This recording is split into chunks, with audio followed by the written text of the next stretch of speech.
Welcome to the Positioning Show, where we discuss topics related to the practical application of positioning for marketing, sales, and product teams. I'm April Dunford, a consultant, author, and the world's leading expert on positioning for B2B technology companies. Hey, everybody. Welcome to another edition of the Positioning Show with me, April Dunford. I got a topic I want to cover this week. It's a thing that comes up with a lot of clients when I work with them on their positioning, and it has to do with the difference between value and objection handling. So let's recap a little bit on what value means, and then we'll talk about what objection handling means. So in my positioning process, when we're going to position something, we start with competitive alternatives. So competitive alternatives, that's the answer to the question, what would a customer do if you didn't exist? So there are two types of competitive alternatives. There's the status quo, or whatever the customer is using today. So that could be an Excel spreadsheet. It could be, I'm going to do it manually with people. It could be an old legacy thing that they've had for a long time, or it could be a product that just didn't work out for them for some reason. So there's, first of all, that's the status quo. That's the thing you're replacing. And then the second thing you need to beat in order to win a deal is you need to beat anything that ends up on a short list against you. So normally when we think about competitive alternatives, they fall into those two buckets: status quo, shortlist competitors. So we look at that, and then we look at, well, what makes us different? So what are the things that we have that the alternatives don't have? And usually when I do this with a cross-functional team, we'll fill up whiteboards full of stuff that we can do that the competitors can't do. And some of that is features, so some of it will be, we've got this neat AI thing and the other guys don't have it, or we have a particular feature or capability that the other folks don't have. We start with capabilities so that we can handle value later. Now, when we're going down that list of capabilities, not everything is a feature of the product. Some of those things are capabilities of the company. So maybe you do pricing in a different way than the competitor does. Maybe you have a professional services team and the competitor doesn't do that. Maybe you adhere to a particular standard like SOC 2 or HIPAA or one of these standards that are out there, and the other guys aren't necessarily adhering to that standard, or they don't necessarily, they haven't passed that standard. It could be a big range of things. So we have capabilities of the product as well as capabilities of the companies. We have this big long list of things. Now, we'll usually start this exercise by going down the list of features and translating it to value. And how we do that is we ask the question, so what? So we'll start with the big, crunchy things that we know are really differentiating. So we'll say, okay, we have this key feature in our product that no one has. So what? Why does a customer care? What is the value that that feature enables for a customer's business? And then we'll go down the list and we'll see if there are value themes that pop out, because we may have a long list of differentiated capabilities, but we don't necessarily want to end up with a really, really long list of value points, because a customer is not going to be able to remember all that stuff. So what we really want is we want to get to 1, 2, maybe 3 value themes or value buckets. So we'll start with the big capabilities. We'll translate that to value. And then often what we see is a lot of the smaller differentiated capabilities just map to one of the buckets that we've already established. Now, when we do this exercise, sometimes we'll have some things that don't neatly fit into a bucket, but they're important. And they're important for a lot of reasons. They're important because customers bring them up in sales calls.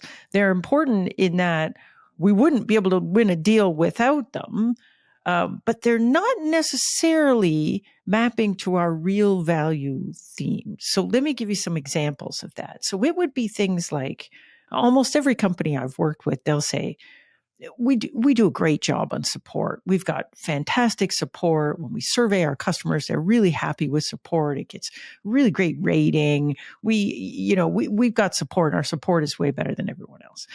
Now, obviously, customer support is really important.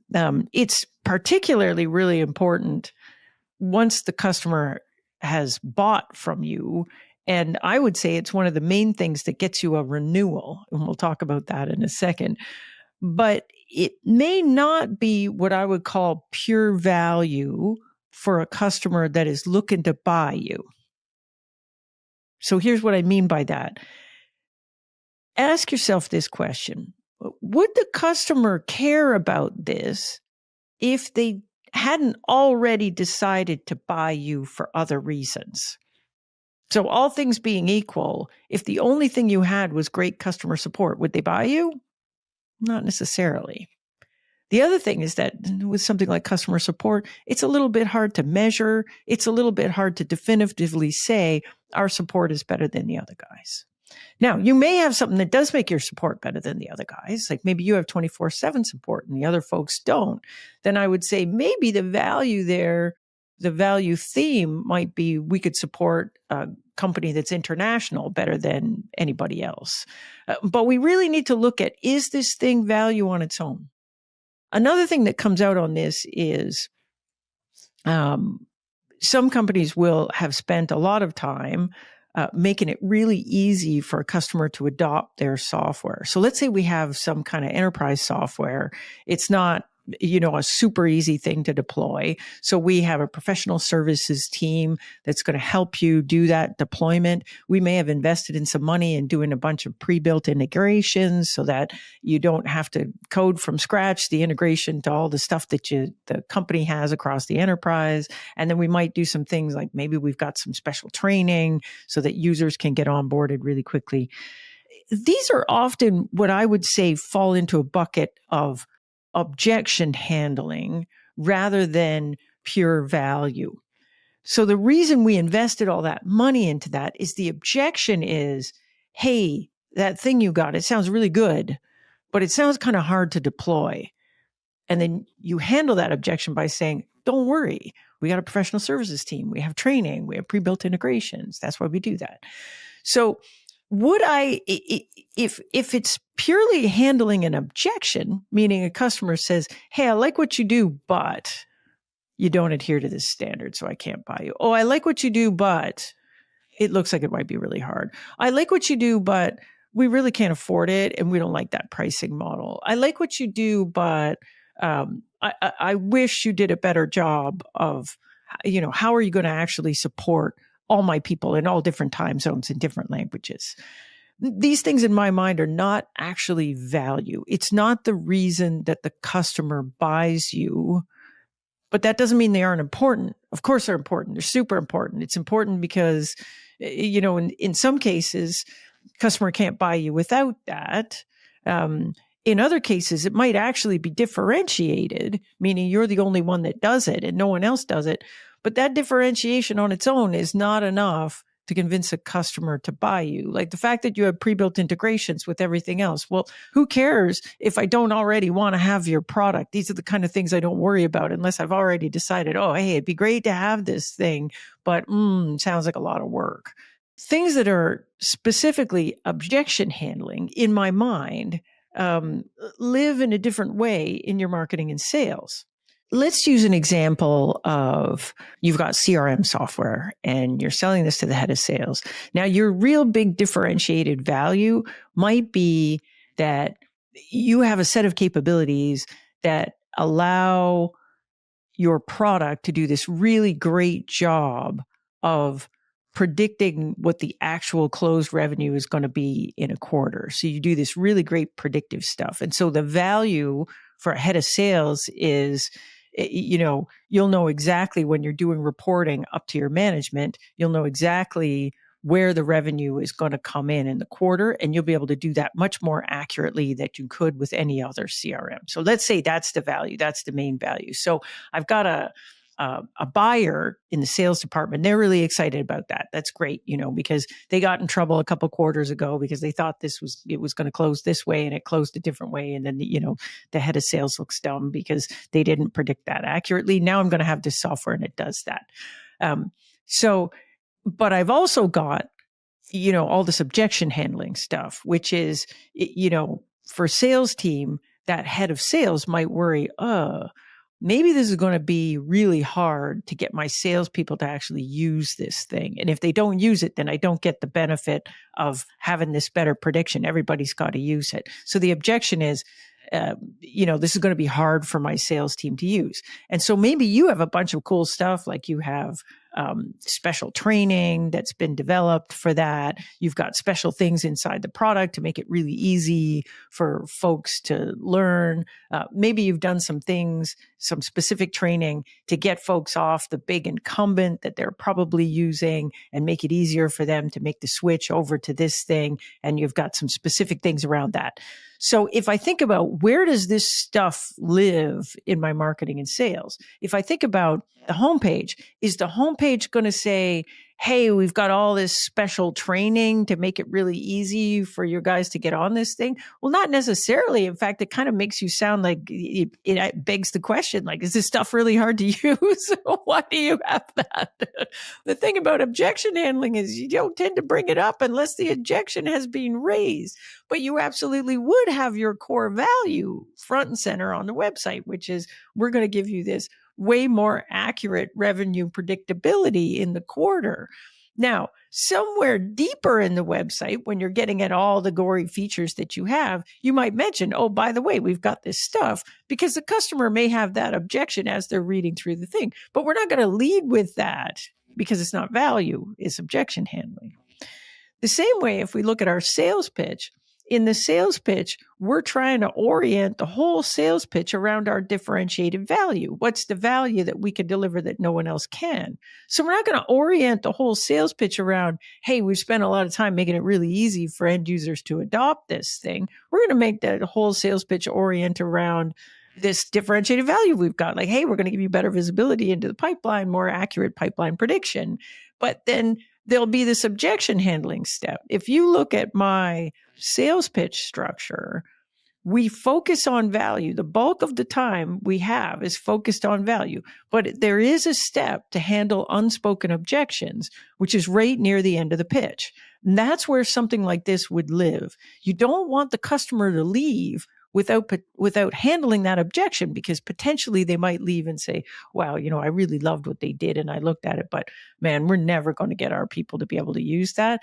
If they say it in the sales pitch, you want to handle it then. But if nobody says it in the sales pitch and you've got a really good response to it, it doesn't hurt you to include it in an unspoken objection handling section, which is typically near the end of the sales pitch, where you would say, hey, and just in case you're worried about this, because some folks are worried that their sales team isn't going to adopt this, but don't worry, we got you. Here's all the things we've done specifically to make sure that your sales reps are going to adopt it and it's going to be great.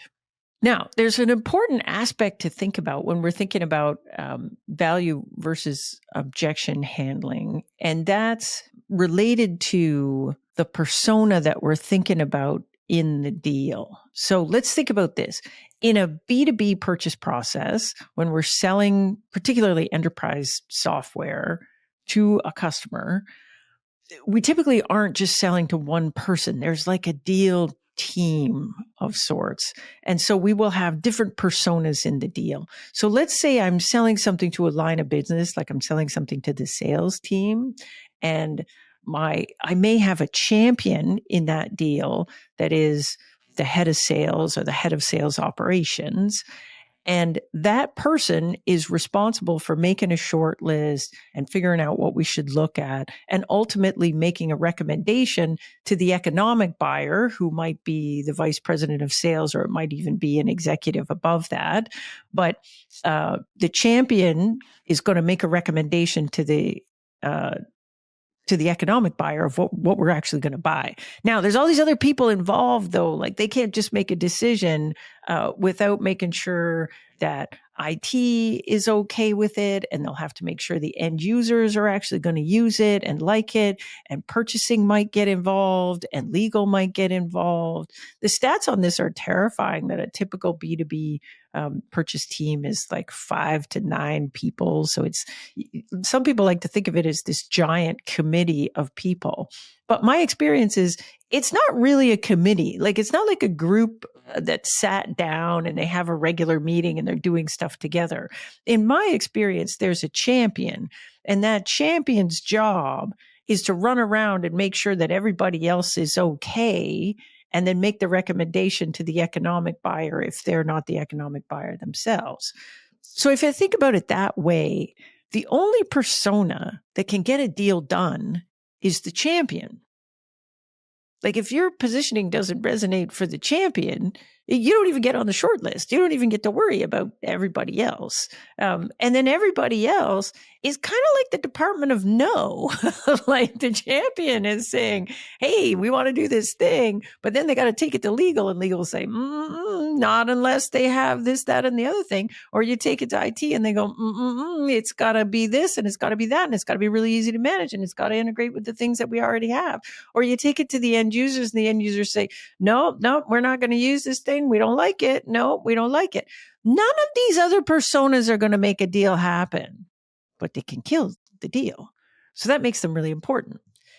Now let's go back to value versus objection handling. When we're thinking about that, the value has to really, really resonate for the champion.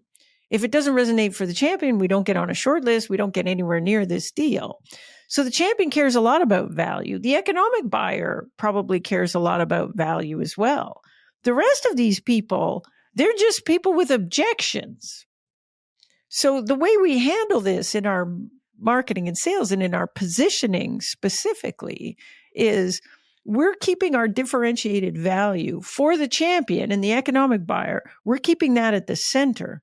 And then it's our job to arm the champion to handle the potential objections of everybody else.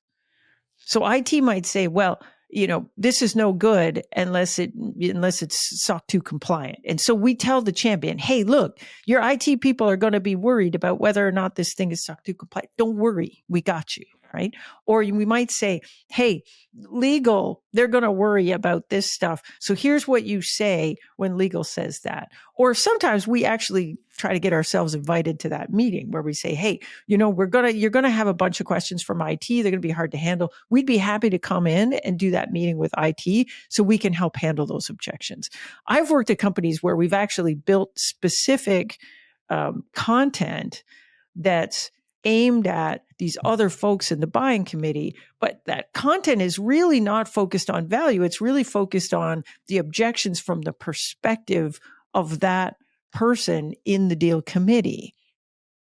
So again, when we think about value versus objection handling, you can think about, well, what's the value for the economic buyer? What's the value for the champion? And then we can look at all of the other personas in the deal team and say, well, what are their potential objections? And are there things that are on our list of differentiated capabilities that are literally capabilities that nobody cares about except this one particular person on the deal team, and they care about it because they have a potential objection? Well, then that's objection handling. That's not value. The thing to really keep in mind here is differentiated value is what gets you the deal. But this other stuff that ends up look like objection handling, these are ways that you lose the deal or reasons that the company may disqualify you from getting a deal. Now, whenever I have this discussion with companies, it's like everything else on the planet. There are exceptions to this rule. So I would say in general, these things don't end up being our core value, but sometimes they do. And so I want to talk about that too. This is the hard thing about a lot of things when it comes to positioning. The devil's in the details of this stuff. And whenever you say, oh, there's a rule and it's always like this, there's always an exception. Anybody smart will tell you there's always an exception. So this is like that. There's an exception.